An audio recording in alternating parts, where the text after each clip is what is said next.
Welcome to the South Texas Amateur Tour Podcast, The Power Hour, with your hosts, Travis Salkowski, Dustin Hassan,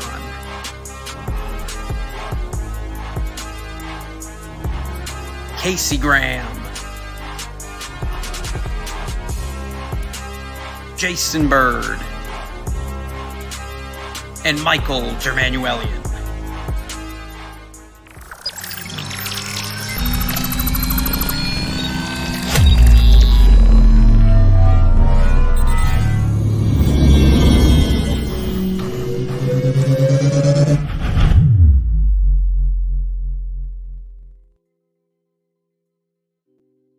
Good evening, South Texas Amateur Golf Tour. How's everyone doing? It is Tuesday. The time is 8:02. The day, April 11th. The location, none of your business. I don't want you people to know where I live. But that's not the point. The point is, happy Tuesday. We're back. We're back. Shout out to DH and Jaybird for holding it down for us last week. But MD is back in the house. I know you all missed me. I know you were all wondering where I was. Frankly, your love and support that none of you reached out to me to make sure I was okay hurts a little bit, but we won't talk about it. Guys, really, really fun show for you tonight. Talking about all the things coming up on tour, which is plenty. We've got a birthday celebration and a birthday shout out. And we're going to finish off the rest of the night talking about the great state of Mississippi and some of the amazing golf that a couple of the ambassadors got to go have some time out in the state and go play some golf and have a good time and have some fun stories to share with you. But before we do all of that, we are going to bring in our friend, our leader, I guess, which is scary, I guess, if you want to think about it that way. Travis Salkowski. That was a tough intro to follow, tough opening monologue. I mean, listen, I only have the second best hair on tour, the 473rd best calves.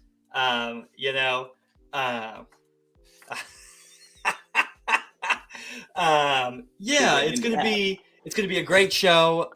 We got a lot coming up on tour.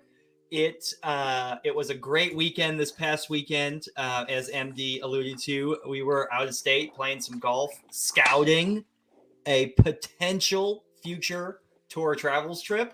So we've got some critiques on that. I'm really excited to talk about that. We've got our first professional division coming up this weekend at Brackenridge Park. I mean, what better place to have our first professional division event at?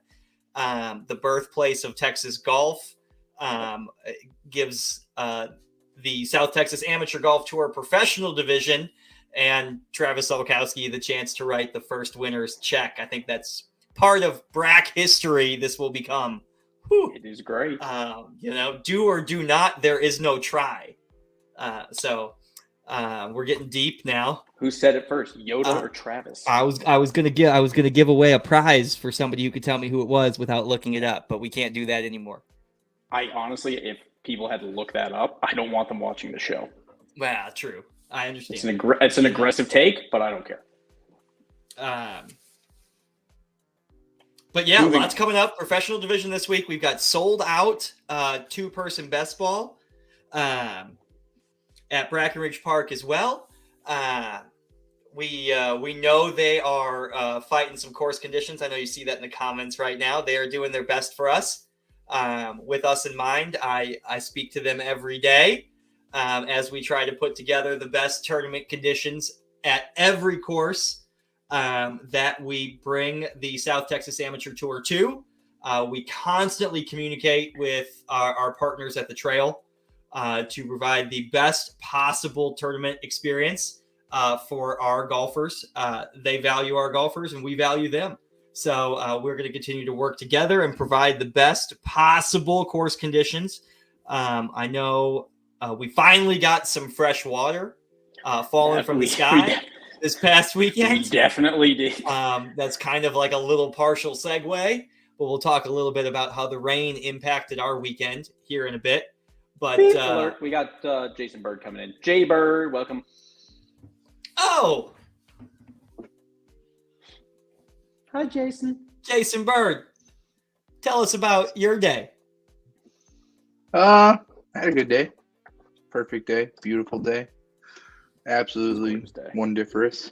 It's a good Tuesday then. And now you're here on the Power Hour podcast talking all things tour. And it's a better Tuesday. All things tour.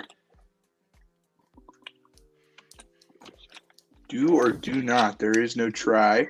I love it. King of Mississippi golf. I know, right? He happens to shoot even par from Is that tallest yards, midget? you know? It's okay. We'll talk about that in a second. We'll talk about that in a second. But we've got 2 events open for registration right now on the website, stxamtour.golf. It'll scroll across the bottom here by the end of the show, I'm sure. Or coming up right now. It looks like MD's putting it up there. Here's the Strakaline promo code. You still got that. We'll talk about them because I do want to highlight them a little bit. I like Strakaline. That shit's good. That's good stuff. I'm a big fan of it too. I definitely am going to talk about it a little bit as well. So I'll go after you. I think that's cool. I think we'll talk about it in the mix of our stuff that we talk about in Mississippi. I think so too.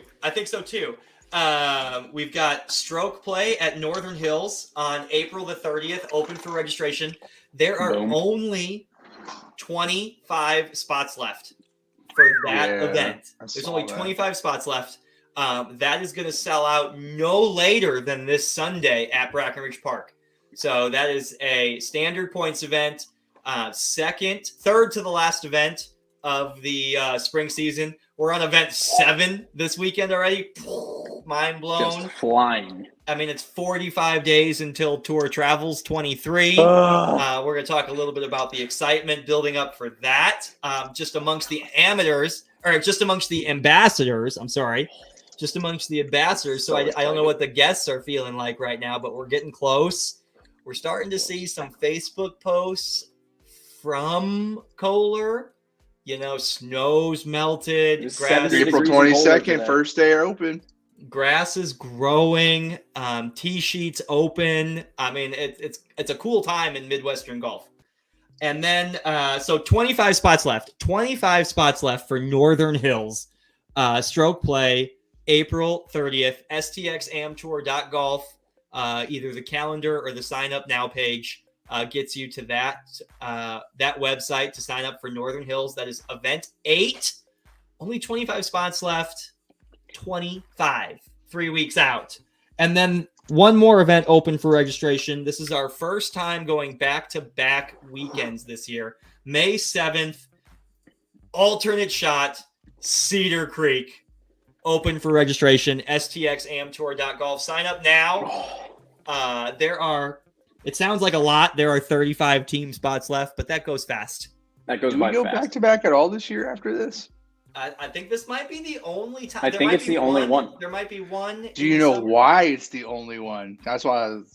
Fun fact: as the schedule builder, there's a reason for that. Ooh, fun fact. Do we care to guess? I'm going to venture a guess that it coordinates with the Tour Travels itinerary. That would be my assumption. It's the 2 most important weekends in San Antonio golf back to back, the VTO and then the Masters. So we can't play on those weekends. Yeah.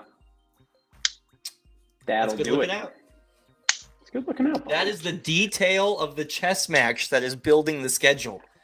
And and I saw maybe 15 tour golfers on grounds at the VTO. So every time I open Facebook, They were there. 4 players. So Yeah, I think that's so neat. I think that's super cool. Chris Ladd used my fancy toilet. I snuck him in for him. So shout out Chris Ladd. Into the members area. Yeah, like, I think that's just that's great. It just goes to show what Jason and the logistics team go through building that schedule. That happens a year in advance, months for sure. Clearly up to a year in advance, right? And now as the South Texas Amateur Tour expands divisions, that just adds to the complexity of the schedule building there. So good job, Jay Bird. It was so funny. I saw Greg commented there. Anytime I saw Harry Higgs' group was approaching, I'd just be like, "Where's Morgan?" Oh, there she is in the front. I could find Greg Graff and Morgan every single time as long as I knew Harry Higgs' group was coming up. She and then she never waited for him to finish the hole. She always ran ahead the next fairway and tee when he was putting out. She was on a mission. Well, it sounds like she ran a successful mission. Yes. But yeah, that's what we got going on. We got sold out Brackenridge Park for the amateurs. 150 plus people, 5 flights, 2-person best ball. Going to be a great event. First time to Brackenridge Park this year. Can't wait to be back. And then we've got Northern Hills Stroke Play open, and we've got Cedar Creek modified alternate shot. Open. I am jazzed for Cedar. One, I love Cedar. I just love that golf course. I always have. I lived on it, so I played it all the time. I love that golf course. But I just love watching friendships be destroyed. Well, modified alternate shot is tough. It does not matter. I mean, it's tough to begin with, but Cedar is just Cedar. It's easy to have 2 bad tee shots in some of those holes. It really is. Even if you're trying to lay up, you could absolutely fuck a layup right in the pooch. Yeah, for sure. I mean, that golf. It's going to be. We have got 3 great events all leading up to the Masters. And then we're at the Masters. I mean, I picked Cedar Creek for alt shot. Again, Travis and I talked about it. I did that on purpose. I think that is a great choice. I think that is a great venue to host it. I think if you win that event, you manage to play some pretty damn good golf in some pretty difficult. I mean, it doesn't matter if that golf course is dried out. It doesn't matter if it's soaking wet. It doesn't matter. It does not matter what condition it's in. It's always a tough course. I agree completely. And then you throw in, some of the hole location possibilities and, some of the thin lies chipping, and all of a sudden a pretty straightforward up and down for par for yourself turns into like an 8-footer for double, Yeah. I saw a post that Cedar is in really good shape. So by the time we roll into May, it's really going to have grown out. I think they did. I think they did a good job even last year when we were talking about when we went there and they hadn't gotten any water. The course was supposed to be, super dry and whatever. They always favor the greens. That's for sure. I remember those fairways being very thin. Fairways were thin, but they were in great condition. They were thin, but in good condition. The greens were fine. I think they've always done a pretty decent job making sure Cedar's in good condition, and I think it's going to be really fun. It's interesting. I was talking with Jason about this 10 days ago or so, and we were talking about course conditions on the trail a little bit, and nobody ever talks about the recycled water. Yeah. Nobody ever talks about the irrigating of those golf courses with recycled water. 10 million parts salt too much than standard freshwater. And it's interesting that there's a comment about Cedar being in good condition, seeing as they're one of 2 courses, the other being Northern Hills, that irrigates the golf course with fresh well water. That's interesting. And Northern Hills always has the best greens. Is it coincidence? Wow. We need an agronomist. I don't know. That's a wild conspiracy theory. I stand by. You keep talking like that. People might think you're making sense.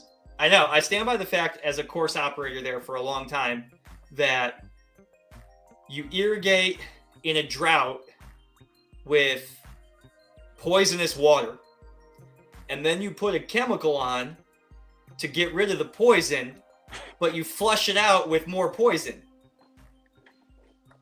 Right? You put on salty water, you put in the chemical to get rid of the salt, but you water that chemical in with the salty water. What's that grass that they use on the coast that's like grows in salt? Seaside Seaside paspalum. That's an interesting thought process. I've asked that question in my career a couple times as well. Like, hey, can we just get do some this? paspalum out here? Yeah. So, fun fact, that is the grass that is in the middle of the desert at Lajitas. Because the well water at Lajitas is so salty and brackish that they have seaside paspalum in the middle of the desert 1,000 miles from the ocean. They had paspalum on Kiowa. They played the PGA on it. That was like a huge storyline. Because it's like a real... I've played on paspalum one time. And it's noticeable. It's very Bermuda-like, except the blades are just way bigger. It's very wiry. To me, it feels like a really coarse zoysia grass. The ball sits up in the fairway, but the paspalum putting was very different. It wasn't grainy like regular Bermuda, but it like visually looked like Bermuda. But it was the was only nice. time that I've known that I've been playing on it is at Newport Dunes. It's not called Newport Dunes anymore. I'm sorry, what's it called now? Palmilla. It's only 9 holes. Yeah. So I guess I played on twice because I had played Palmilla. The course I was thinking that was Moody Gardens there in Galveston. Yeah, that's Houston now. Yeah. Moody Gardens has like this display in their pro shop that tells you all about the seashore paspalum that they grasped the new renovation with and why it's so much better than what it did before. Well, it's good to hear good comments about Northern Hills. There's been good comments going on about Northern Hills. There's been good comments going on about Northern Hills. It's good to hear comments about Cedar Creek. Yeah. And I'm pretty sure that Brack's putting surfaces may not look like a 10, but they're going to roll smooth and they're going to be consistent. That's what I'm hoping for. And that was our conversations with the trail over the weekend and yesterday. And so official statements, everybody's got to play the same course, right? Yep. And, everyone's playing the same course. And we'll do our best to set it up to the best of our abilities. And we might get some thunder showers Wednesday and Saturday. That will to say, we're going to see push the top dressing below the surface, and I think it'll be okay. I don't think it'll be like the world's greatest putting surface ever seen. I agree. I think it'll be it'll be okay. I think people honestly, like, sometimes they don't give and I think we've talked about it before. Those guys all care about the golf course. They want it to be in good condition. They want it to be the best it can be. So it's never going to be in question completely. They're going to do everything they can to make it look right and play right. They're going to do their best, and they're going to give us the best experience that they can. And that's all we can kind of ask. And hopefully we'll move into the summer. We'll move into some of the later months, and those things will start to really take shape. But I'm excited. I think I just think squared up. I agree with your comment that those guys care. They are trying to put the best possible golf course they can out there on a daily basis. Could you imagine, just for a moment, I'm going to do my best not to get off train here, but can you imagine for a moment that you're that superintendent lying awake in the middle of the night reading the posts on that Facebook page, knowing that your alarm clock is going to go off at 3:30 in the morning to go back there? Man, I mean, I ran golf courses for a long time, and there's nobody that wants better putting surfaces every day than the superintendent. No matter how perfect the golf course is, when you call the superintendent, they're like, it's okay, could be better. You know, because they care and they want it to be better every day. And I think they put forth the best possible the product within the realm of possibility that they can do. I don't think there's anything purposeful. Sorry about that. Oh, you're fine, bud. Yep, I absolutely agree. All right, so lots coming up on tour. Excited, all good things. Get signed up. Go to the website below. Get signed up for Northern Hills. Get signed up for Cedar. It's going to be a lot of fun. It's going to be great time out on the golf course. It's going to be great to see everyone and go out and play some golf with your friends in a fun, competitive environment. Friends. I mean, okay, maybe not. I don't know. But either way, let's transition. We want to wish someone a really special happy birthday. Is this my segment? This is your segment, guys. We didn't post it on Facebook. It's not going to show up on your feed, but we do have a special birthday today we wanted to highlight. Travis, take it away. This is kind of silly, but for everybody that knows me, I'm maybe a little silly at times. But we are a Facebook memory popped up on my Facebook page today, my personal Facebook page, and I don't post a lot. But it is my puppy dog Buster Moon's birthday today. He is 1 year old. Oh, there he was when we brought him home. He's my Australian Shepherd, Buster Moon. I'm sorry. And he's a little goofball. He's being silly too. But it is his first birthday today. And I just wanted to, of course, I texted MD the pictures. Oh, there he is. Those 30 seconds before I started the show.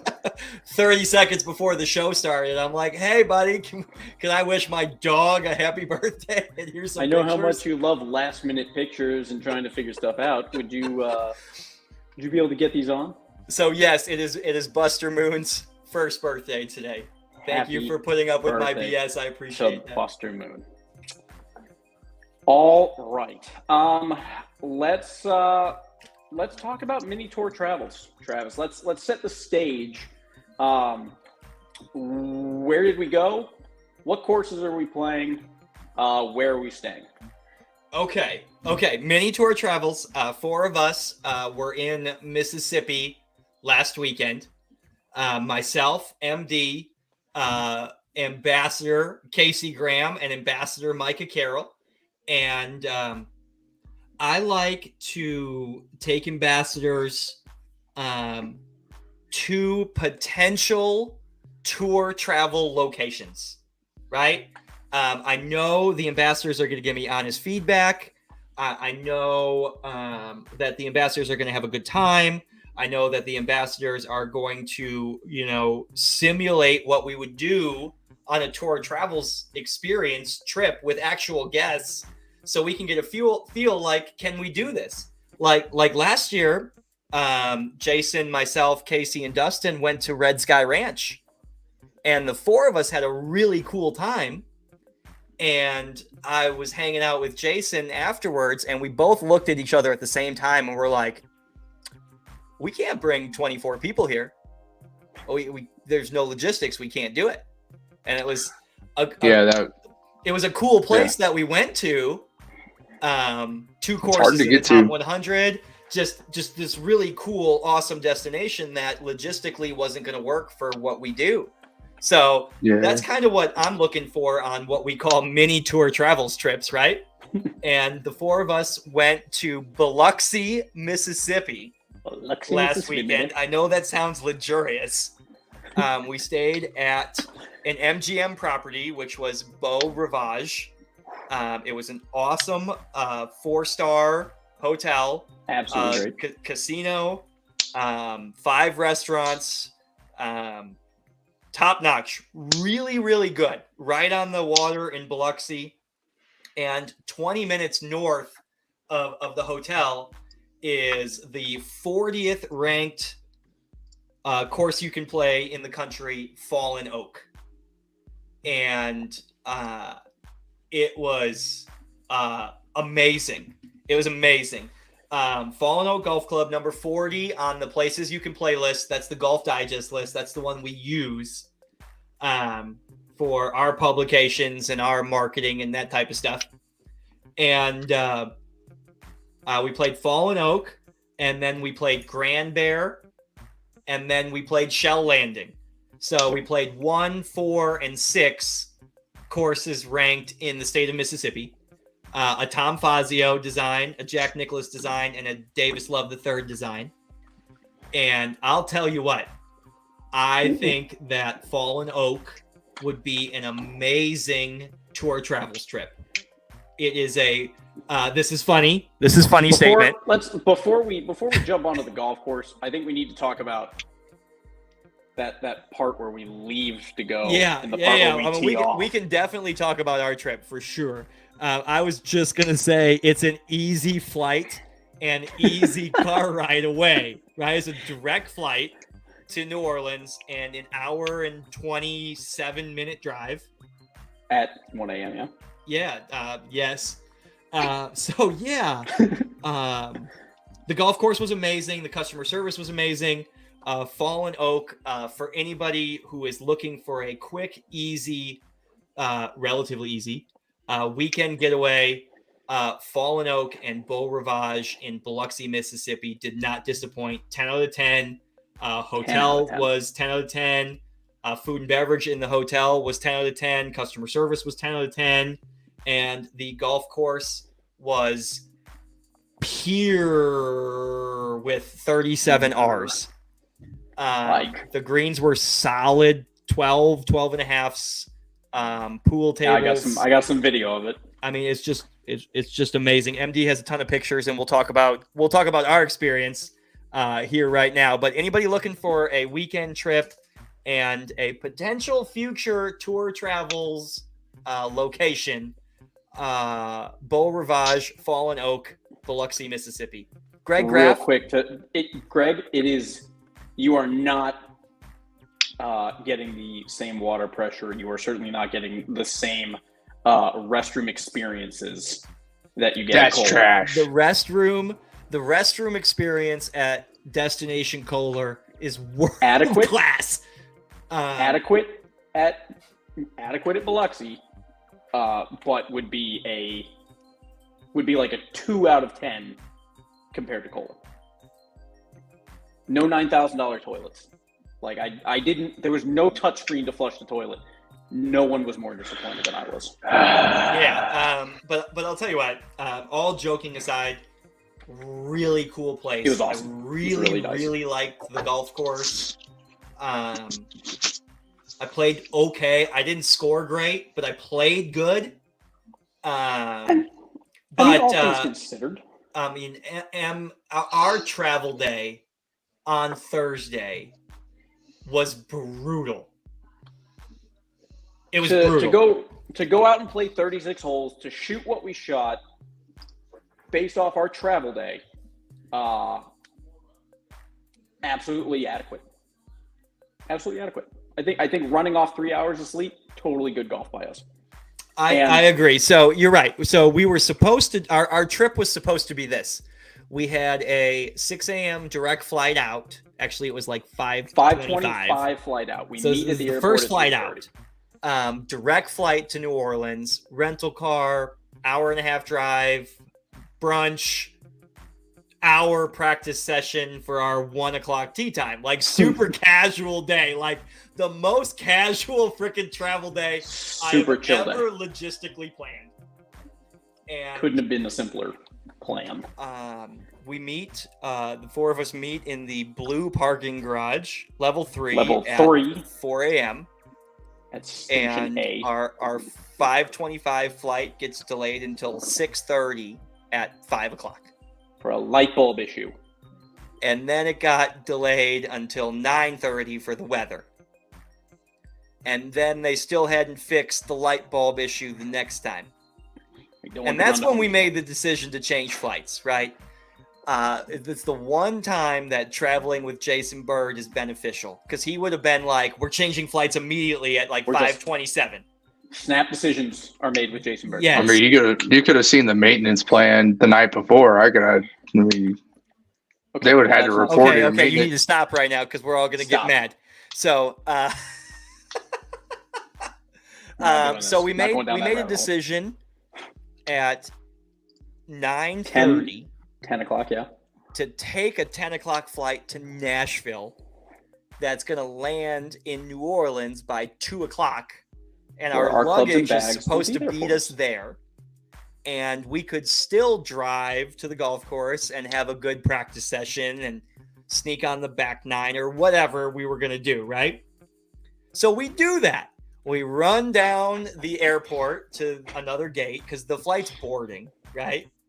And the Austin airport is a complete C-51. shit show. And it is mass chaos. And the boarding passes that the four of us got for this flight were C48, C49, C50, and C51. Like, I didn't know C went up that high. Obviously, we You were don't flying wanna be Southwest that now. high. I wasn't going to say There's that. 60 in each. ABC 1 through 60. Thank you. The Jason. flight was completely booked. It was completely full. Somehow Casey got an aisle seat in that scenario. We're the last people on the plane. Casey got an aisle seat. It's ridiculous.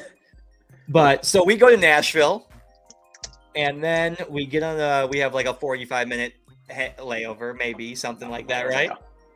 Yeah. And Back to C49 through 51, 48 through 51 again. and we go to New Orleans, and we're like, yeah, we're finally here. It's like 3:30, maybe, and we're like, man, we're gonna go to the office. They're gonna have our stuff. We're gonna go to the Great. golf course. We'll eat at the golf course. This is gonna be great. No luggage. Casey's got an Apple tag in his bag. And when we were in Nashville, the Apple tag was in Dallas. I was pinging in Houston or Dallas, yeah.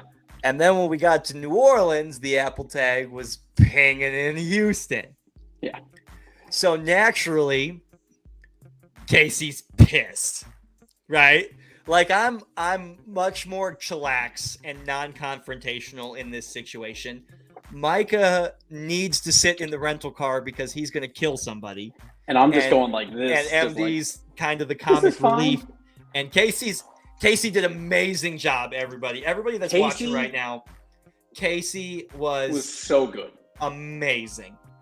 So they're like, your bags are in Nashville. They're on a flight here right now. They're checked in. They're on a flight here right now. You guys go to dinner, get the rental car, come back. Your shit's going to be here at 7:30. We're like, okay, cool. Awesome. So we go eat. Well, first we wait an hour for the rental car. And then the guy tells us, wrong line. Yeah, true that. I'd forgotten all about that. So we get the rental car. That's when you started to rage. That's also a very weird scenario, but whatever, it's fine. And we go back to the airport after we got the rental car, and they told us 9:30 now. So it got moved from 7:30 to 9:30. Your stuff's on a flight. It's checked in. It's scanned. It's on the way here. All the same time, Casey's bag tag is pinging in Houston still. And did Casey not bring up that point to he did the luggage brought it attendant? up. multiple But times. he called. So not only were we talking to the people there at the Louisiana airport, he's calling the Southwest line because he's like, hey, I have a person with medical equipment. Like, I need this. I need to know where it is. And this lady, and he was super cordial, super friendly. Like, this lady was ready to write him off the moment she picked up the phone because no one calls that lady because they're having a great day. Right? Yeah. Oh, yeah. So Casey at this time, we're at the restaurant and we're sitting down. MD, Micah, and I are sitting down, and Casey's outside. And Casey has talked to, like, the person on the concrete on the tarmac. He has talked to them personally in Houston, in Dallas, in Nashville, in New Orleans, in Austin. He has talked to everybody. And everybody's kind of telling him the same thing, that our stuff's going to be there at 9:30. So terrific. We go eat. He sits down. We eat. We have a big dinner. Cocktail, and we have a nice dinner. And we get back to the airport, no shit, at 9:27. 9:27. And we were told to be there at 9:30. And we go over there, and our bags are on flight 2726 from Houston Bush to New Orleans. And it pops up on the board, arrived. It gets assigned a gate. We're like, yes, this is awesome. It's now dark out. We just at this point, we just want to make our 8 o'clock tea time in the morning. At this point, right? we also only have one bag. Travis mislabeled our bags at the airport, and they called to say, hey, Mike DeManuelian's bag is here. Come get it. So we actually had to run back to the airport at one point and found it was Travis's bag. So that's a different story. As we were checking into the airport, I tagged. It just feels like you guys are terrible travelers. I can't believe I was keeping it all together for you guys. This whole thing. I just never have these problems. So fast. So okay, segue. When we checked in, I accidentally tagged MD's suitcase as mine, and that's the one suitcase that showed up on time. But that's okay. So now it's 9:30. And flight 2726 from Bush to New Orleans is landed. It's been assigned a gate. Like 45 minutes goes by, and Casey is like, where's this flight? Where's this flight? And now Casey's getting mad. But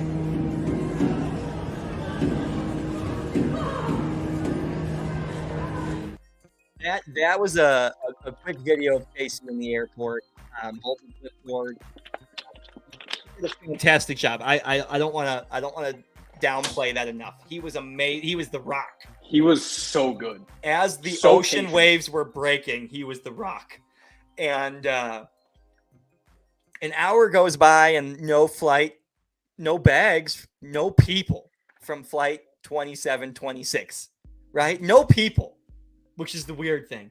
So Casey goes in and they're like, it's here. We're just waiting on the bags. After an hour and a half, it's now 11 o'clock, and flight 2726 pops off the board. It disappears off the board for an hour and a half. It's a ghost flight. And they tell us that there were no passengers or bags on that flight, that they were just moving the plane, and that our luggage that they told us all day was in Nashville coming here was actually in Houston, which we knew on the 10:45 that was landing now at 12:20 in the morning. Mind you, we met in the parking lot in Austin at 4 a.m. the previous day. And eventually, at you know what? And to be fair to Southwest, at 12:30, our shit showed up. A plane did land. To be fair to Southwest, they got the 10th one right. They got it right on the 10th try, 1 for 10, and our stuff showed up. Of course, it all showed up soaking wet because at some point in the day there was a torrential downpour, and they covered it all up, and that's why our stuff didn't make it, but Travis's did. So that's exactly what happened. So fun fact, listen to this, Jason Bird. This is the culmination of the story.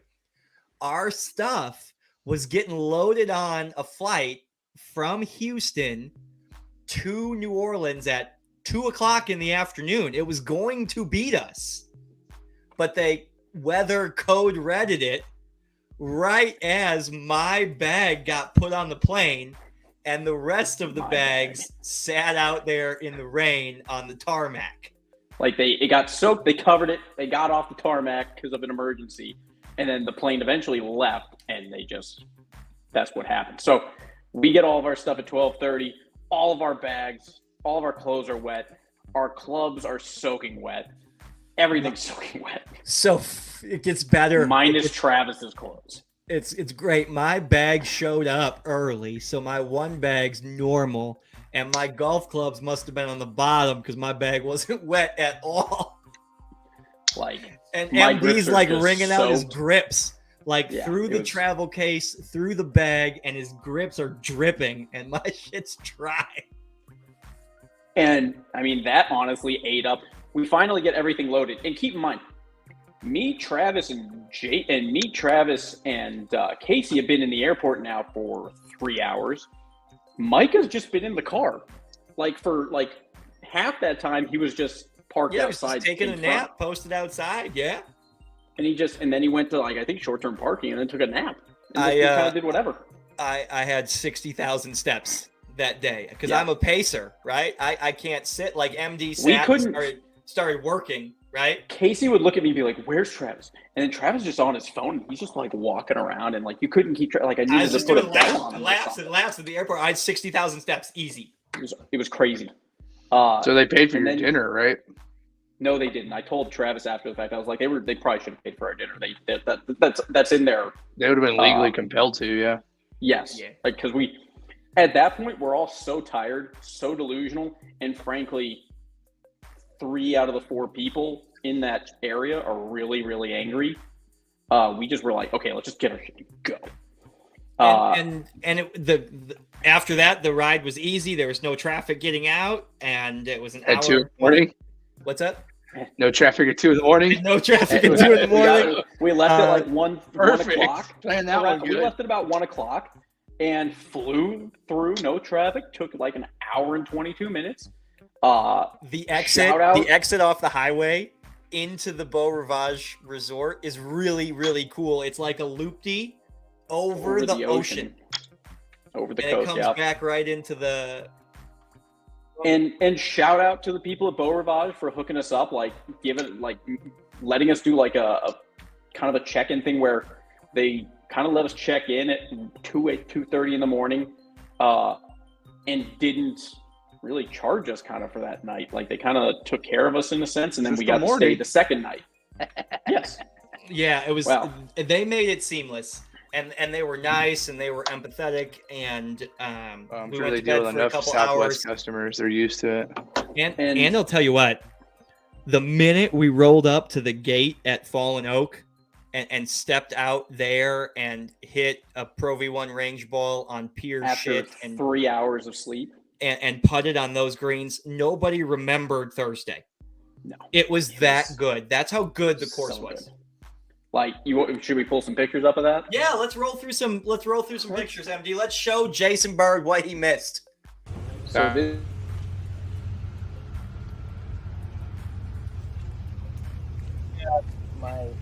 I brought one. That's the bag drop, the cart staging area. I'm taking a photo there wearing green pants. That's kind of the road in. that's looking out at the road in. When you first drive in, you see this beautiful station here, the gates welcoming you. So the golf course is the private course for the casino. So a busy day for them is 50 golfers. So I mean, think there were I think there were 10 15 people out there. Yeah, when we played, that was kind of the cool thing. Listen, we had a crappy day Thursday, but there was still weather in the forecast Friday and Saturday, but it never rained. like you can see it's overcast. You can see it kind of looks like it wants to rain, but There was- I mean There was really, almost no wind. It was none. 68 degrees, and we never waited at any of the 3 courses. We never waited, and we let one twosome go through on the Biggest last mistake. day, and those are the only people we saw.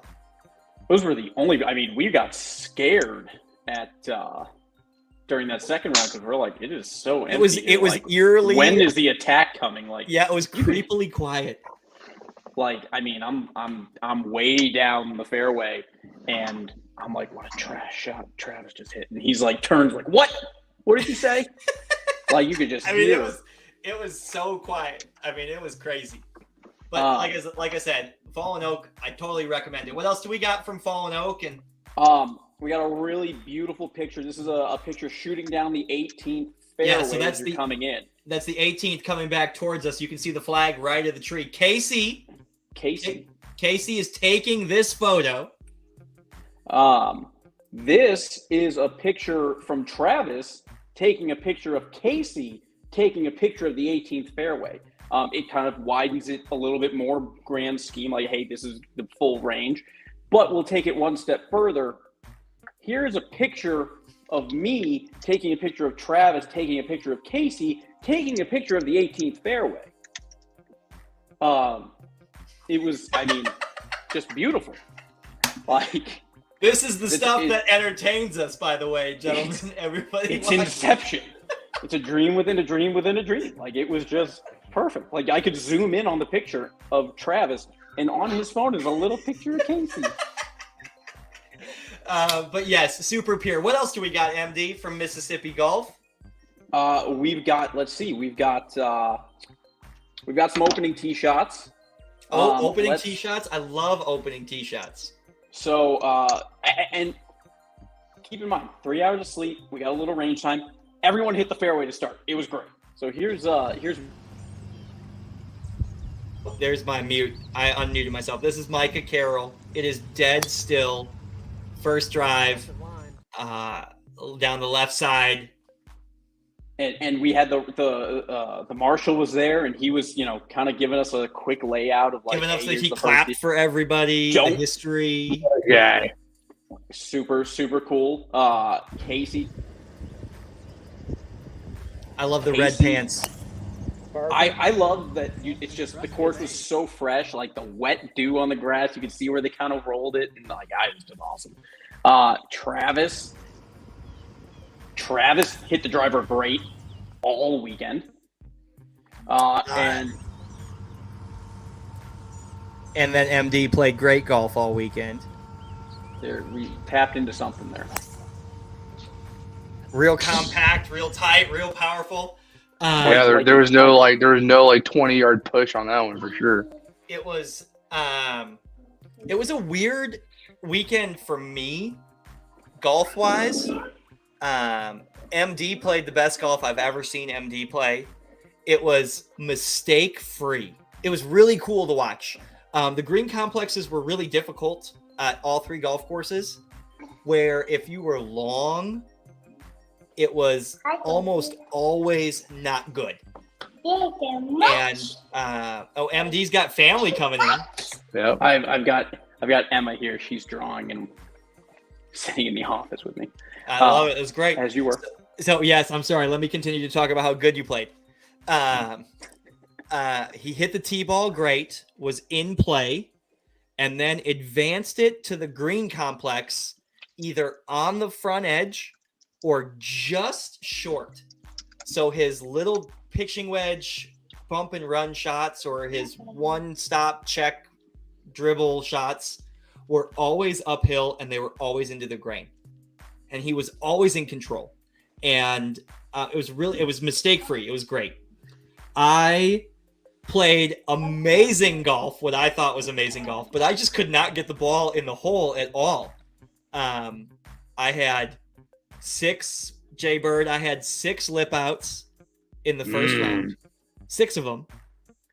And the edges on those holes were razor sharp. I mean, they were here. I have a video just showing how slippery these suckers were. Oh, okay. Stay slip. Oh, this is Micah, and this looks like hole number 1. This is hole number 1. Hole number 1. This is Micah. It's a little bit downhill. It's a par 5, a little bit downhill. That's great camera work. Barely touching it. Barely touched it. Like and here's one more video. This is Casey. You guys know Casey. Casey likes to just dribble it into the front of the cup. So he's tapping this like it's not fallen oak though. Oh, that was not fallen oak. Okay, that's right. That's right. It was not fallen oak. Greens were ice. It was great. It was great. And I mean, they were so good. MD played amazing. I hit the ball great. I'm going to say something that's going to upset Casey when he rewatches the podcast tonight or tomorrow morning, or maybe bring it on now. Jason Bird, I was consistently past Casey Graham with my paradigm driver and a left dash. And the left dash. Let's be clear, it was a left dash. Travis drove the ball freaking phenomenally. Like, I mean, that's max honestly, ball speed, letting them the least amount of spin. I mean, Casey's losing 25 on his spin rate. I mean, his shot is way more controlled than it used to be. 100%. He's hitting the driver really well. He's hitting all the irons. He's hitting everything really, really well. Travis was just elevated. Not only was he getting the distance out of it, but he just lipped out like it was his job. I mean, it was some of the better putting I've ever seen from him. Right, and you would look at that and it just scorecard and wouldn't you would be drop. like, "Oh, maybe he didn't fired- play good." I He played. fired an 83. I shot And 83. keep in mind, we're playing from 7,000 yards. We've been awake. We got 3 hours of sleep, and we're playing from 7,000 yards. And our we were in yardages an are all going to be airport off. for 22 hours the day before. Yeah, I shot 83 with 6 lip outs, and I yanked one par 3 shot in the water. So I mean, I guess the left side of my bell curve there is 75. I hit the ball great, I thought. And it was such a weird experience for me because I am not a good putter. And I won't miss 2-footers and 3-footers too often. I'm not good from 3 feet to 10 feet. I'll make 10-footers for par, and I'm terrible over 10 feet. And I'm just not a good putter. And I felt like I was hitting good putt after good putt after good putt after good putt, and they just wouldn't go in. I mean, it was stupid how many good putts that you made that just didn't want to drop. Like, I mean, it was after the first 9 holes, after like 4 lip outs, I'm like, he's gonna lose. I was very frustrated. Mind. I was tired, and I was hitting it good, and I was playing good, and I was giving a shit, and I was trying, and I just kept hitting good putt after good putt. At least I was executing what I thought I was supposed to be executing. And so I here's told, a little bit. Oh. I told Casey during the round, I'm like, Casey, I have 3-putted 6 times, and I've lipped out 6 times, and of the 6 times, 5 of them were dirty, and of the dirty. 5, 2 of them were like stupid dirty. Stupid dirty. Like slow motion, like Jason Bird at Madeiras lip outs. I love that video. I should have that up at all times. And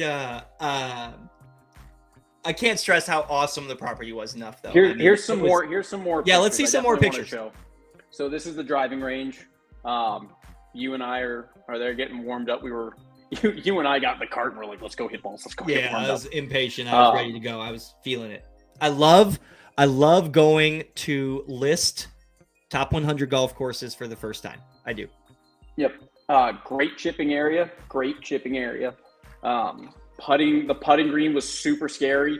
It was a really quick introduction to, hey, get ready for this. This is what they're going to look like. Yeah, this is for real. The short game and the practice game area, the practice facility there was freaking on point. I mean, it was awesome. There was the trees were super cool. I got really into like the trees there.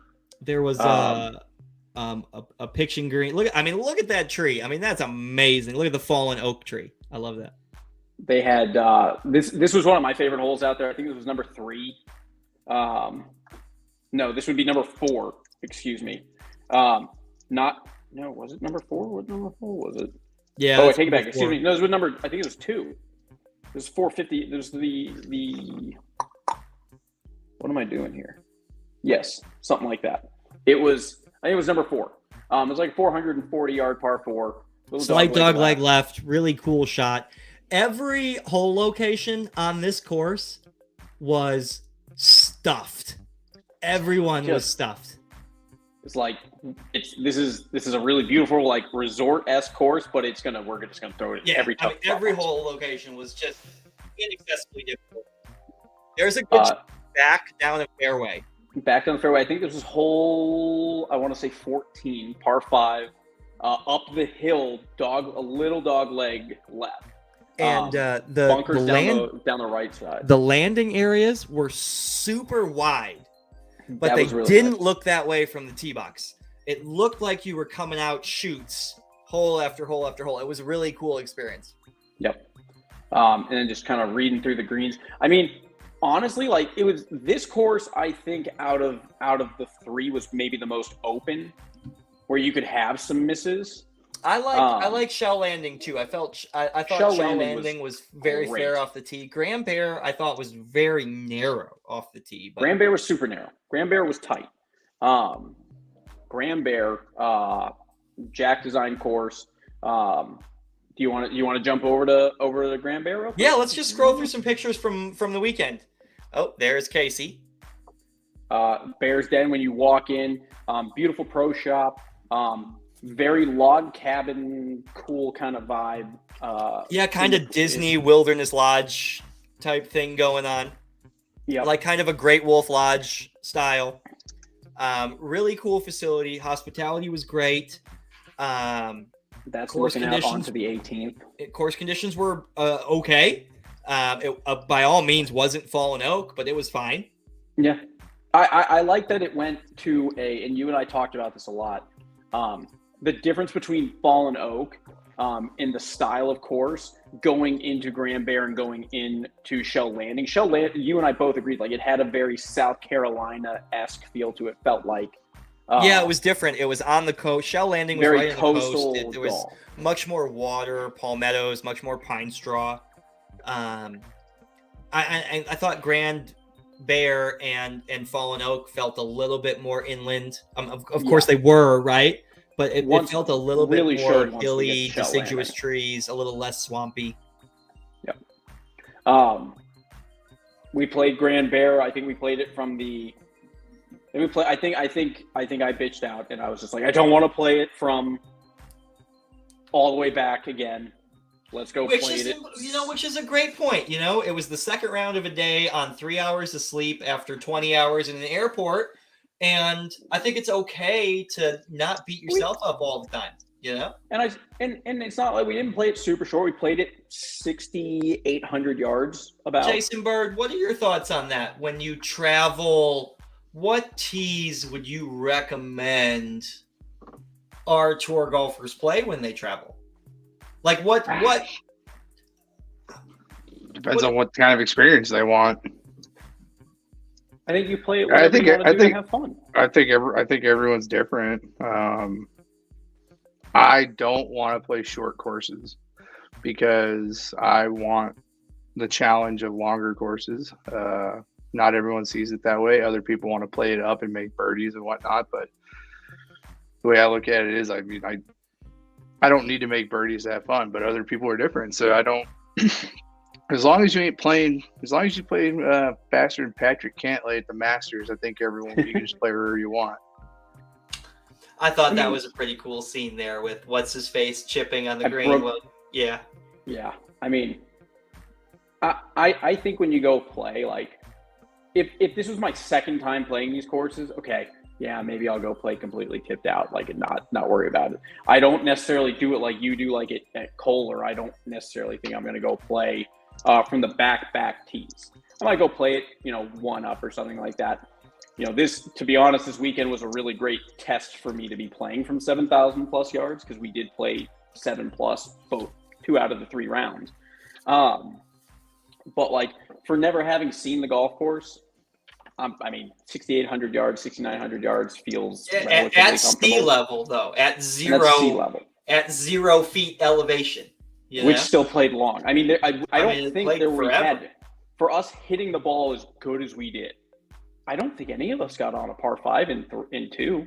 I think we came close at Shell Landing. I think we had a couple of par 5s when you and I got close. I think I hit a shitload of 4 irons and 5 irons. I was hitting 5 woods into everything. But I mean, go play whatever you're comfortable playing. I mean, I think combined 3 rounds of golf, so 54 holes, I think we had a total of 12 birdies, and half of those were Casey. Yeah, Casey had 7. Yeah. Casey made a shit ton of birdies. 7 birdie club.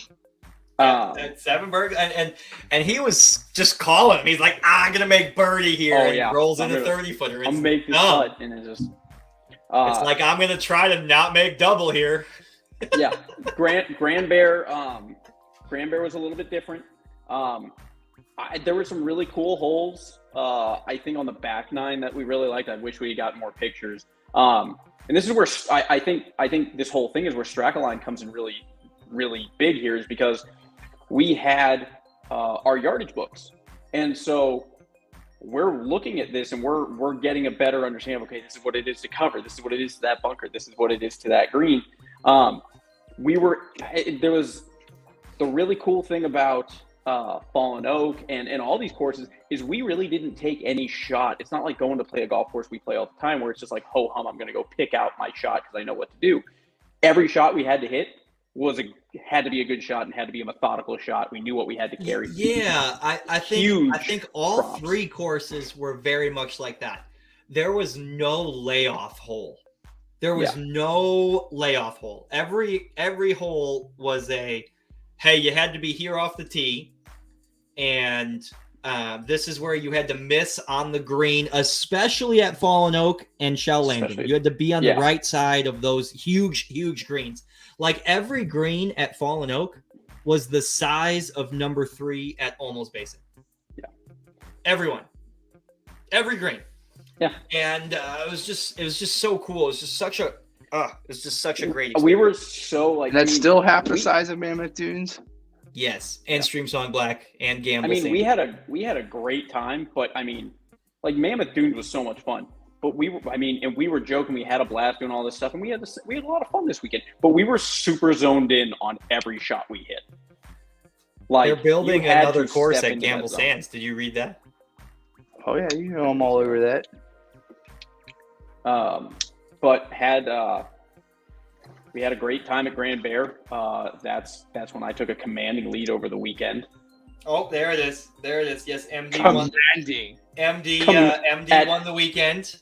I was number 3. We gave Micah strokes, so Micah finished second. I think I beat Micah by. Like, I just gave you guys a trip off so someone else could win. I appreciate that, but I feel confident enough saying I don't think I would have. What was? Well, hold on 1 second here.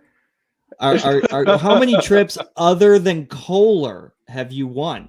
You've won Kohler 3 years in a row. But other than that, I don't. Other than that, I won Vegas the one time we went. That doesn't count. Okay. That doesn't count. Let's move on. I think I won Florida too. I think Casey won Florida, and I think I won Sacramento. Black. Did we go to Sacramento? Not Sacramento, San Diego. No, I think I won San Diego when I shot 73 on the last day. Who won Red Sky? I think I won Red Sky. And I haven't really gotten to take a trip with Jason. I think I won San Diego. That's the specifically one I was thinking about. I guess I forgot we went to a whole shitload of other places last year. We've been to a lot of places last year. But I won Paco for sure. Yeah, maybe. Casey beat Jason Bird at Lasonia. And at Stream Song.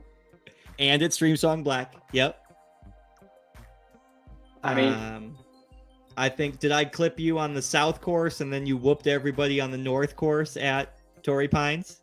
Yeah, I think you got me like 3 or 4 on South. Micah was on that trip too.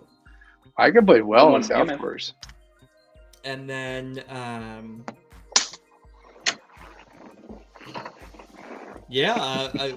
Jason Bird didn't go on this trip so that somebody else could win. Yeah, there you go.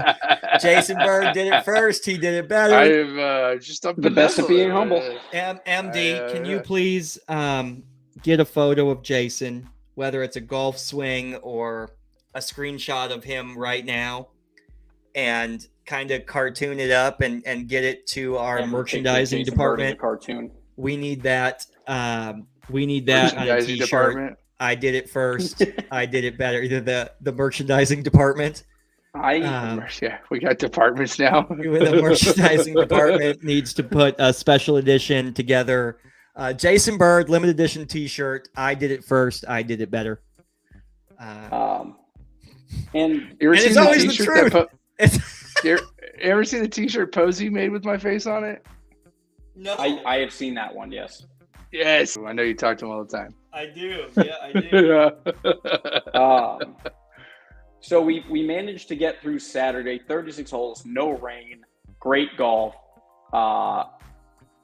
Finish our day, go back to the casino. We have have a very nice dinner. Hit the casino floor. I'd never been to a casino before. Do you want to hear the shittiest thing about our entire flight experience? If we would have just waited another hour and a half, our delayed flight took off and landed in New Orleans at 2:00 in the afternoon. I don't want to think about it. With the luggage? Like that's just such a terrible thought. You never get out of a direct flight. I just give you pro tip right there. Pro tip, Jason Bird, you heard it here. It almost never works out for you. I mean, I'll tell you what, we said it multiple times. This is why I don't fly that Southwest. We had wished you were there. None of this would have happened had Jason Bird been there. But or then again, other don't people fly wouldn't out have had a Austin chance. either. I thought for sure we were safe with a direct flight, first flight of the day. I thought for sure we were safe. You And the rain should have been. gods said no, thank you. That's what I thought for sure we were safe. That's why I set up the trip logistically the way we did for that mini. I mean, tour statistically speaking, you should have been great. That is very unlucky for sure. It's usually last flights of the day that get absolutely boned. Yeah. But either way, we got to play golf 36 holes. Went to dinner, had a good night, had good drinks, good time on the casino floor. And we have a 6 a.m., 6:30 wake-up call. We're going to be playing at Shell Landing. Had a great time out there. We got out there. It was raining. We thought we were going to be playing in the rain. We got loaded up on rain gear. It's pouring rain.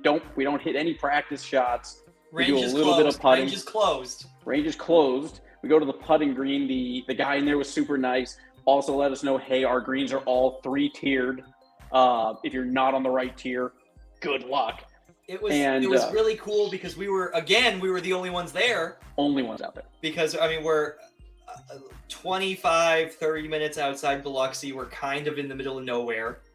And it's a Saturday morning, but there's no golfers because of the weather forecast, and it's just us. So we got some one-on-one time with the local pro. And we played one hole in the rain, and then it stopped. And then it went to 70 degrees and overcast. And no wind again. No wind. And it was awesome. Travis put together a great round. Finally, that was the best round of golf Travis had for the weekend. He finally was making putts. Like, he stood over 6-foot putts and was making them and wasn't getting screwed over. And thank you. I appreciate it. And again, bombing the driver. And it was very rarely do I brag on my golf game, right? Because it's like 75 to 82, right? I'm going to go out there and not embarrass myself, but not string together birdies or whatever. But, man, it felt like I was picking lawnmower stripes with Paradigm. Man, it was just like, pew! It was hybrid 3-wood driver. It was great. And some putts went in. I hit some shots a little closer. And it's fun to play good golf on vacation. I went back and I mean, statistically for me, that was some of the best golf I've ever played. That final round at Shell Landing, I had 16 pars, a bogey, and the 18th hole I chipped in for birdie to shoot even. And I went back and looked at all my putts. I looked back and counted pars, birdies. I counted greens and reg. I counted fairways. I counted my up and downs and balls lost. And it statistically was the best weekend I've ever had. Everybody watching and listening at home right now, you're not the only crazy ones. MD also sits awake at night looking at stats on where he can gain one stroke on the field, ball reviews, club reviews, blah, blah, blah. MD, you played fantastic. It's the best I've ever seen you play. You were in control the whole time. It was awesome. And my driver went off. The Paradigm got turned. I hit the first 9 pretty good at Fallen Oaks. We made the adjustment for the second round and put my weight back up to the front, and I lofted that sucker up. And all of a sudden, my ball flight was 1,000% better. Yes. That was just a making great small call by tweaks Travis. with Paradigm. Jason Bird's back. I instantly missed Jason Bird. That was weird. The tab just crashed. Our ratings plummeted there. Oh, yeah. For those 30 seconds. They just crashed. Gone. But yes, Paradigm is adjustable multiple ways on the driver and then on the hosel on the fairway woods and the hybrids. So if if something isn't quite working, you can make that change in between rounds. And MD just flipped the weights. I mean, It brought the spin rate down 1,000. It brought the launch angle down 2.5 degrees. And it was... I still wasn't hitting it nearly as far as Travis, but I mean, quick little tweaks like that, and you find those little gaps. I'll tell you what, Jay Bird, it was awesome to be like, yo, MD, it's 267 to get in that bunker. And MD is like, oh, no problem, I can't get there. And then Travis flies it in that bunker. I mean, that's, yeah. I mean, once Travis got that paradigm, and he was clipping me on a handful of drives there, 20-30% of his drives, he was clipping me. I was like, all right, I ain't gonna stand for this bullshit. So I've been hitting the gym pretty hard since then, and I also had a pretty good weekend of golf. I played the Valero Texas Open Challenge in just the worst weather conditions I ever played golf in. So tell us what that is. Jason Bird, member at TPC. That's the Oaks course coming off the VTO, Valero Texas Open. You played the Sunday setup. The Friday setup. The Friday setup. Because the tournament's on Friday, so they replicate the Friday setup. Okay. And the old joke I heard all around was, oh yeah, don't get your hopes up because we always have way worse weather than the pros. The pros come in, it never blows, it's easy for them, they shoot 12, 13 under, and then when we play, it's terrible. And I was like, okay. And then of course, as it's getting closer, I'm like, holy shit, this weather's gonna suck. And it sure did suck. It was blowing 25 out of the north. It was like 48 degrees at tea time, and it's raining. It is full on, not just misty, it is raining. And it was brutal. It was tough. And then we got to like 8 and it cleared up. And I was like, okay, hopefully the rain stays away. We can have a good rest of the 12 holes. And then by 12, it was raining again, and it was raining hard. And it never stopped. And it got to the point where the agronomist had to pull everyone off the course after 17 holes. Like, we had 1 hole to go, and I started on 1, so I didn't even get to play 18, which is like the one everyone wants to play, right?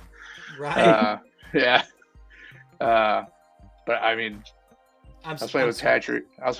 And, I mean, he could attest to this. I was playing great in the rain, in the wind. I had gross. I was on pace for gross 80. If you would just give me par on the last hole, I had 81 with bogey. Just give me par on the last hole. I love yeah. it. Well, that's what they did. I mean, that's what they did to fill out the scorecard. But which I think is a fair number for you. I think par would have been very much in the mix.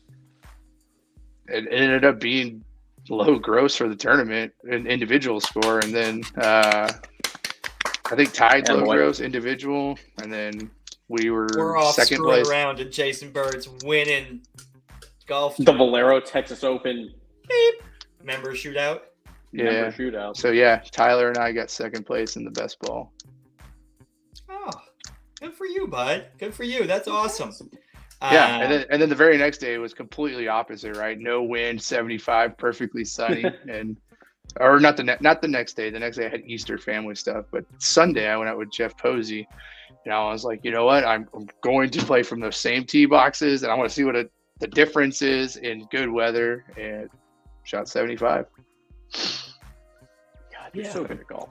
Yeah, I mean, listen, that's so good from 75 and a half. So good. I mean, it's like 7,300. Yeah. I mean, it's a long way, but the course is fast. So, I mean, it's soft right now because of the rain. So I had a ball plug in 10, it popped out of its pitch mark on 10 fairway. I was so mad. Yeah. I was like, and of course, you know, Jeff Posey gets, he's just like, what the hell are you complaining about, bro? You're like 80 in front of me. I was like, that's the same thing Casey said to Travis. I'm complaining because I got that much rollout. And he's like, fuck your I was hitting driver off the deck farther than Casey was hitting it off the tee. I took one picture of Travis, and he's way down past Casey, and he's like, don't freaking take another picture like that again. But I can tell you, Travis, in the last 4 weeks, I've gotten my average ball speed up from 160 to 168. That's so big. Wow. I mean, that's 20 yards. It's 20 yards. Yes. No, I'm hitting it good right now. I've been hitting it hard. I can't let Travis start clipping me. I mean, I'm if I can get up to 130 mile ball speed, I'm going to be happy. That brings me to my last comment of the night. Good ball striking, vacation golf, crisp irons, and Paradigm make me more excited than ever to go to Kohler, Wisconsin. You gonna win Kohler this year? 2 years ago, I lost to Jason by 10 strokes. Last year, I lost to Jason by 3 strokes. I had a valiant comeback on the last day. I was doing my damnedest. And Jason says he was trying hard that day. No, but I wasn't trying hard. I wasn't letting you in. Yes, he was not letting me in. But maybe he took the pedal off the gas a little bit down the stretch, even though he was in it for me because I was trying. But I'm coming. My goal is tie scorecard playoff win. I didn't play. What's the scorecard playoff over 14 rounds? The number 1 handicap hole on the last round of golf. Oh, at the Bull, I'm out. I'm out. I'm out. I did not get included in that last year. I did not get included in that this year, so I'm in the mix now. So be ready. I finished second against someone in Tour Travels trip in general last year. I played good for the Travels. I did not get to compete with you guys. It's my 3rd year at Kohler. You'll have an edge on me. Coming to the blacks with me? No, absolutely not. He's gonna play. He's hitting it as far as me now. He doesn't care. He wants to play from the greens. We had a discussion about this. I think that Tour Travels is coming up. Tour Travels is Sunday through Friday. The guests can kind of Tour Travels guests can do what they want on the front end and do what they want on the back end. That's why it's set up Monday through Friday, so you could travel the weekend before or you could travel the weekend after, right? And after all of the guests leave on Friday, I take the ambassadors, the OGs, the core ambassadors, and I take them to play a round of golf on the straights course after everybody leaves. Jason Bird, I am suggesting that we play that round from the Ryder Cup setup. Oh, okay. I have that in my phone. I know exactly what tee boxes they played on the Ryder Cup. I think that would be really neat. I think we should play that round. But just so everyone knows, I mean, I have it right here. Hold on. How far is that? Just so I know how much I have to work out. 7,080 yards. It's only 7,080. Okay.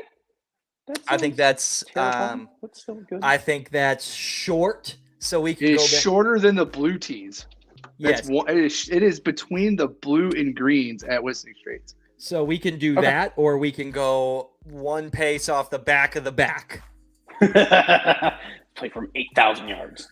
Would I eagle number 1 again? No, probably not. No, probably not. But what's really cool about that statement that you just made, MD, I'm currently talking to a place about a potential future travels trip where there's a set of tee boxes at 8,000 yards. I assume that means we're up in the mountains. No, and we're gonna no, it's not. I'm not going to tease where it is. My friend. I'm not going to tease where it's at.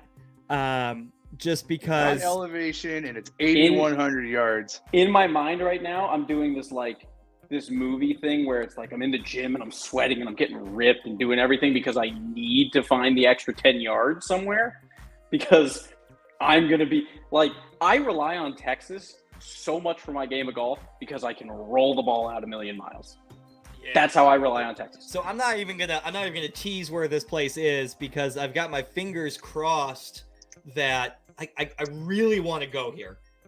I was on the phone with the elevation of this golf course is 499 feet above sea level. At 8,000 yards. I mean, that's 200 feet lower sea level than San Antonio, Texas. And I think I could still do it. You could definitely do it.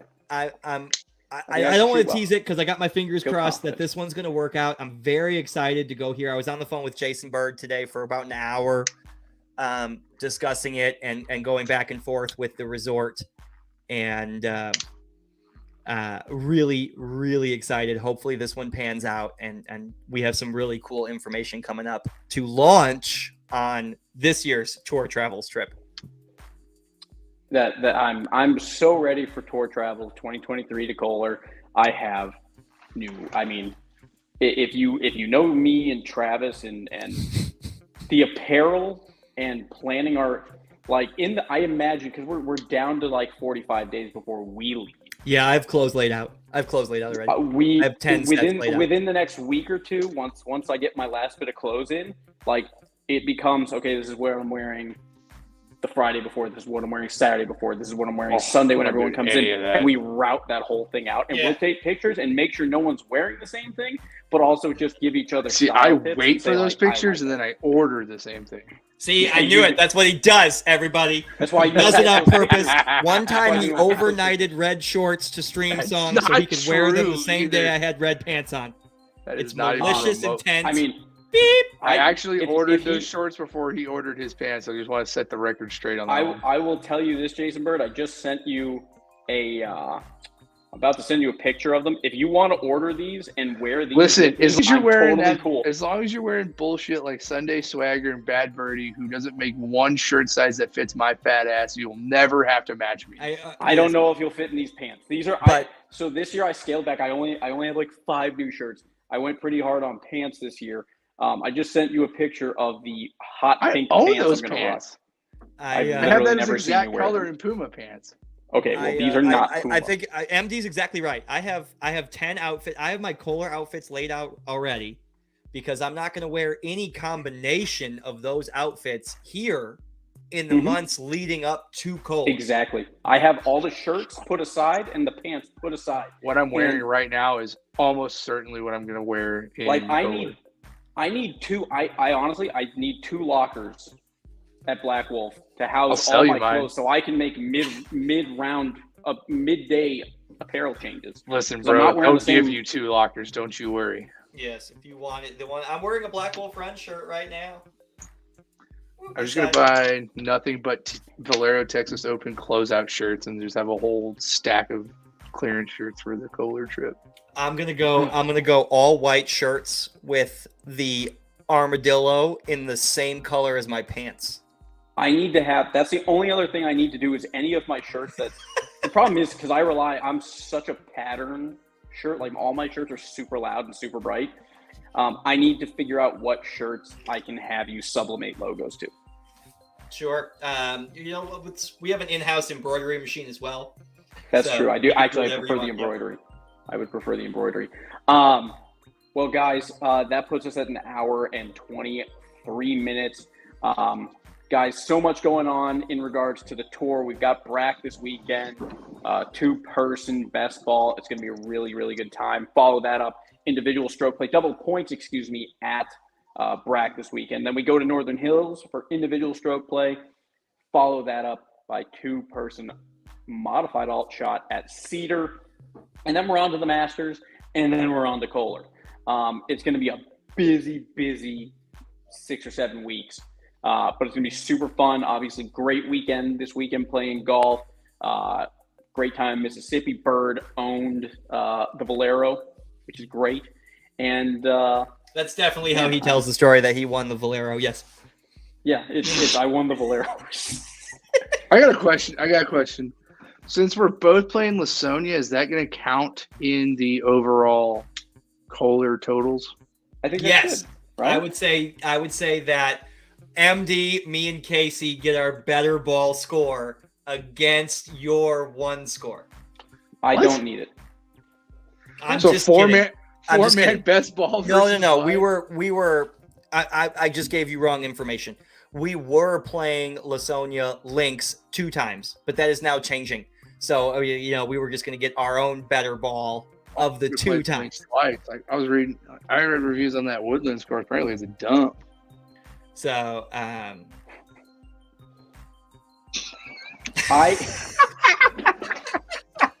Absolute goat ranch. We're playing the Woodlands course in the afternoon, unless Jason. Now I got to call tomorrow and ask, and they're gonna be like, "Oh, it's not open yet," and I'm gonna be like, yeah, I mean, it's perfect. I work here. I would definitely tell you if it was bad. So yes, so we're playing the links in the morning, and then the Woodlands in the afternoon. When you are playing the links with Greg and Morgan. We should just call and make it a 5-piece, so I just go back to back on the links. Hey, listen, if you want to call, go ahead and call. All right, shoot me your tea time and we'll give them a call. Hi, my name is Travis Sokowski. 750. Oh, 750? Yeah. Oh, that's perfect. Because I think ours is like 120 or something like that. Yeah, I can just literally walk off 18 and go tee off on one again. Yes. Kohler, we're gonna play so much golf. Like Cindy's getting annoyed with me now because she's like, "You're not leaving for weeks." I'm like, I don't care. Like, I went to bed last night. I played golf in my head. Oh yeah, I do too. It's like I'm ready for. Oh yeah, all like, I have in my head is Dustin shanking the first tee shot of last year's trip. I'm just going to make sure I'm not that guy.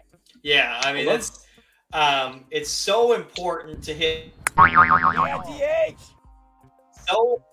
to hit the tee shot first hole when you're on the game.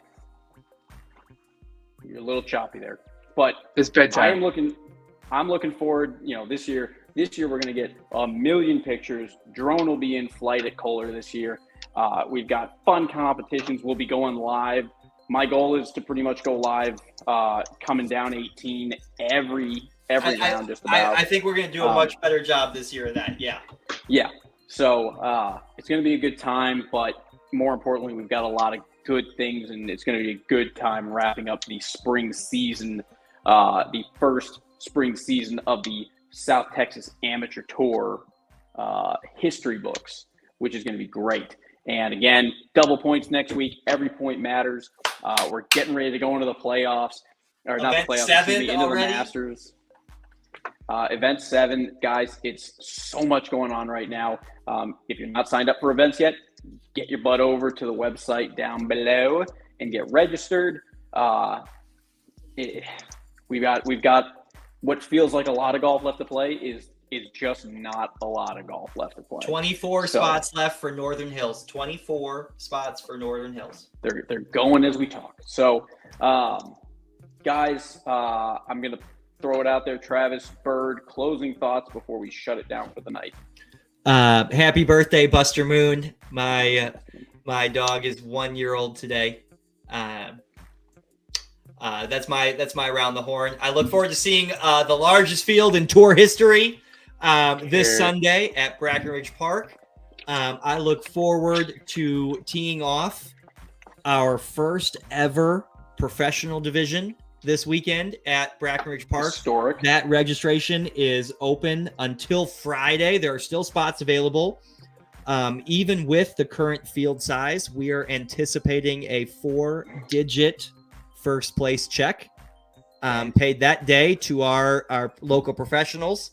An outlet to play 1 round high cash payout golf. Still spots open. Everybody watching, tell your PGA professional, your teaching professional, your club fitting professional.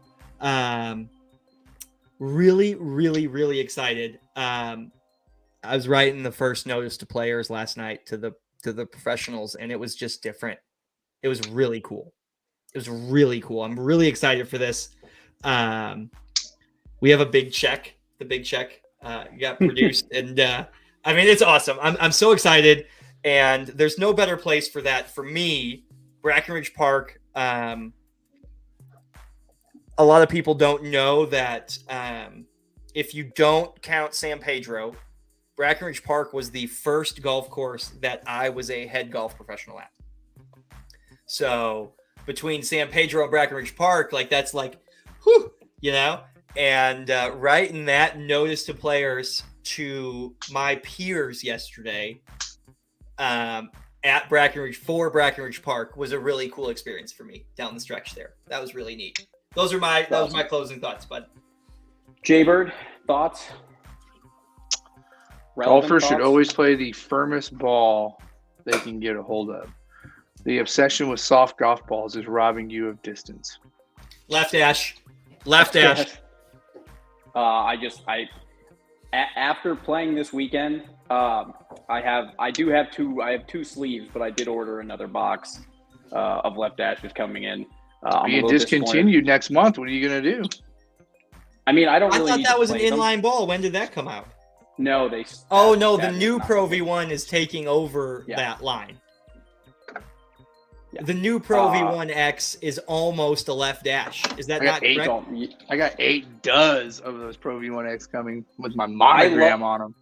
I have the Pro V1. I get all the numbered ones. I like the double zeros because I like to spell things. Because you're a double loser.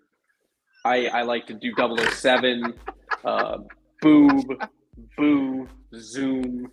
I got 10 because that was my playing number in baseball growing up. I had the double zeros, 33, and 69. Those are the three. Oh, I had 69 forever. If you find a 69 Pro V1X, There's like chances are it might 13 be in my shag bag right now. Yeah. But I might start playing the triple track version of the Chrome Soft XLS. did you see That's a lot of letters. Or do you want to do the triple track in the original Chrome Soft triple track, or do you want to do the new 360 triple track? The 360 triple track. I just bought a dozen of those because I wanted to test out the LS. Yeah, it almost reminds me of the old Ping putter golf balls, like that were just straight 2 colors. That's what Strixon has now. Yeah. Yeah. That used to be like a putting training tool back in the day. Well, it's the same thing with the Tour response ball, the yellow line. Now they've got all the multicolor ones because Joe Workman plays them now because I turned them onto those. I'm going to try You out turned the on Joe triple track one. Workman? You dog. Not it, honestly. For me, it wasn't that hard. Oh, snap, crackle, pop. Best pecs on tour. Best pecs on tour, baby. Best glutes on tour. That bike. Best golf in Mississippi. Best pecs on tour. Best glutes on Number tour. 3 calves behind Casey Carnes and Patrick DeCosimo. You think this booty just made itself? No, that's the bike back there. That's my squat rack and my bike. I look forward to seeing you guys all at Brackenridge Park this weekend. I'm excited. Professional division, 5 flights, 150 plus amateur golfers in the field. The tee sheet, the whole day for the tour. Love it. Really excited. Yep. Awesome. Well, guys, thank you so much for watching. Had a great time. Gentlemen on the screen, as always, great talking with you. Fun as always. I'm sure I'll talk to you guys 10 times tomorrow. But to everyone else out there, thank you so much for watching, and we will see you this weekend at Brack. Y'all have a good Tuesday night. Good night. Thanks for watching, guys. See you soon.